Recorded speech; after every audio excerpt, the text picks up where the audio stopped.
اعوذ باللہ من الشیطان الرجیم، بسم اللہ الرحمن الرحیم، الحمدللہ کفا الصلاۃ والسلام علیکم محمد مصطفیٰ و عباد اللہ الصالحین اصطفیٰ، اما بعد۔ میں ایک مضمون اپنے 100 کالموں میں سے پیش کر رہا ہوں۔ ہم نے یہ محاورہ جو کہ اردو میں ہندی سے آیا ہے اپنے بچپن میں سنا تھا کہ دکھ اٹھائیں بی فاختہ اور کوے انڈے کھائیں۔ اس کہاوت میں بڑی تلخ حقیقت پوشیدہ ہے۔ باقی دنیا کا تو پتہ نہیں، مگر بر صغیر ہند و پاک میں مسلمانوں کی تاریخ اس سے بھری ہوئی ہے، جس کی ابتدا یہاں سے ہوتی ہے کہ جب مسلمانوں نے 1857 میں انگریز کے ہاتھوں مایوس کن شکست کھانے کے بعد اپنی کمزوریوں کا جائزہ لیا تو انہیں وجہ یہی نظر آئی کہ وہ اپنی جہالت کی وجہ سے اسلام سے دور ہو گئے۔ اس سلسلے میں ایک مذہبی گروپ طلباء کا اور دوسرا مسٹروں کا فعال ہوا، اور دونوں نے باہمی تعاون کرنا اور ساتھ ساتھ چلنا چاہا، مگر ان میں سے ایک کی قیادت بدل گئی، چونکہ نظریات میں دوری کی وجہ سے خلیج پیدا ہو چکی تھی، جو ساتھ ساتھ بعد میں نہیں چل سکے، جبکہ ان میں سے ایک نے دارالعلوم دیوبند اور دوسرے نے مدرسہ علی گڑھ قائم کیا۔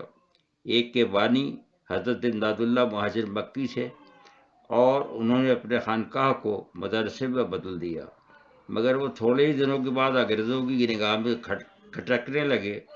مخبری اپنوں نے ہی کی اور حضرت امداد اللہ مہاجر مکی کو ترک وطن کر کے مکہ معظمہ جانا پڑا۔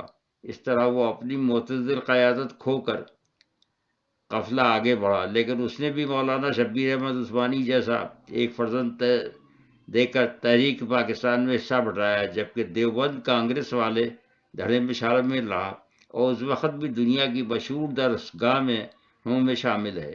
دوسرے تھے حضرت سر سید احمد خان۔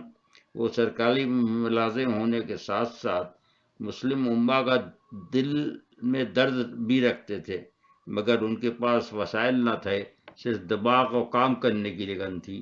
وہ انگریزی زبان کے پڑھانے کے حامی تھے، کیونکہ انہیں وہ دنیا بھر کی ابھرتی زبان نظر آ رہی تھی، مگر مسلمان انگریز دشمنی کی وجہ سے ان کی زبان کے بھی مخالف تھے، لہذا انہیں سخت مخالفت سے گزرنا پڑا، لیکن انہوں نے امت مسلمہ سے ہی چندہ لے کر مدرسہ علی گڑھ بنایا، جو اب دنیا کی مشہور یونیورسٹی ہے۔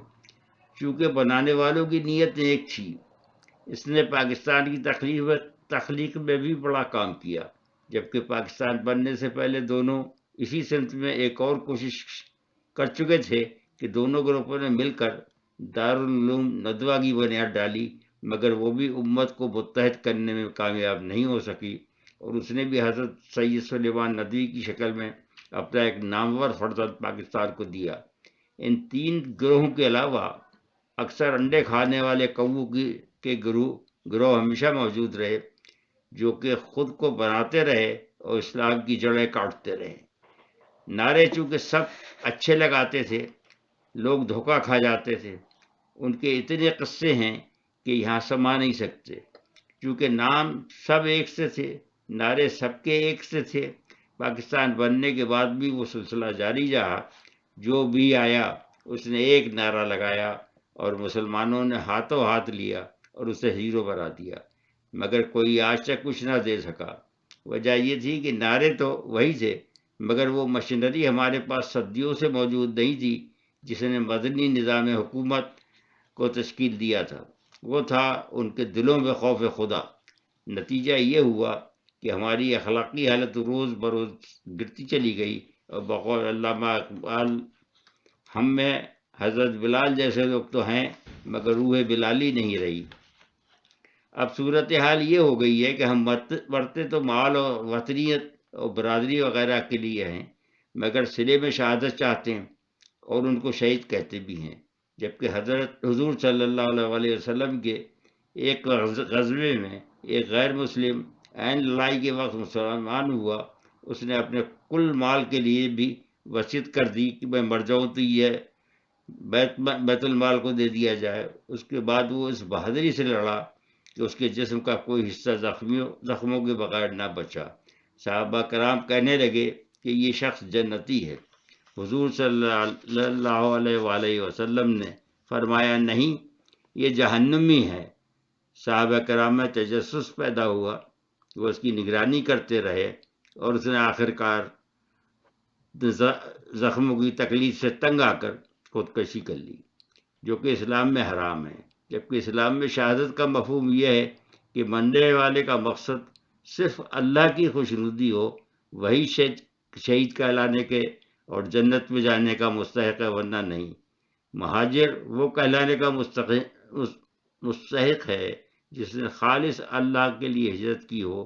اس طرح کوئی بھی عبادت کسی بھی اور مقصد کے لیے ہو یا مال حرام سے ہو، وہ قرآنی الفاظ میں ایسا ہے جس کا اردو ترجمہ یہ ہے کہ جیسے چٹان پر جمی مٹی میں کوئی پودا اگایا اور تیز بارش ہو اور وہ مٹی کی بہ جائے۔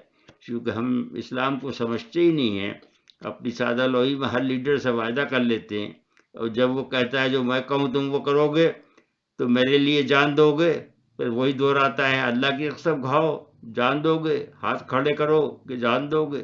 بلکہ اس قسم کے وعدے کرنے کے لیے اگر وہ مسلمان ہے تو آزاد نہیں ہے، کیونکہ اس کا ہر فعل اللہ سبحانہ و تعالیٰ کی مرضی کے مطابق ہونا چاہیے۔ وہ نہیں کہہ سکتا کہ جو کوئی شخص کہے گا وہ کرے گا، کیونکہ اس کو صرف مظلوم کی مدد کرنے کا حکم دیا گیا۔ بھلائی کے کاموں میں ایک دوسرے کی مدد کرنے کا حکم ہے، صرف بھلائی کی ہی کے کاموں میں اپنا مال خرچ کرنے کا حکم ہے۔ جو مسلمان کسی نعرے باز کے جوش سے لانے پر اللہ کی قسم پر ہاتھ اٹھا دیتے ہیں کہ ہاں وہ غلطی پہ ہیں، اب ہاتھ اٹھانے کے بعد دو ہی راستے ہیں، یا تو ظالم کا ساتھی بن جائیں جو کہ مظلوم بن کر ان کے پاس آیا اور دنیا نبھا لیں اور بنا لیں، یا پھر دین عزیز ہے تو قسم توڑنے کا کفارہ ادا کریں۔ اللہ دین کو سمجھنے کی ہم سب کو فہم دے اور نیکیاں کرنے کی توفیق عطا فرمائے، آمین۔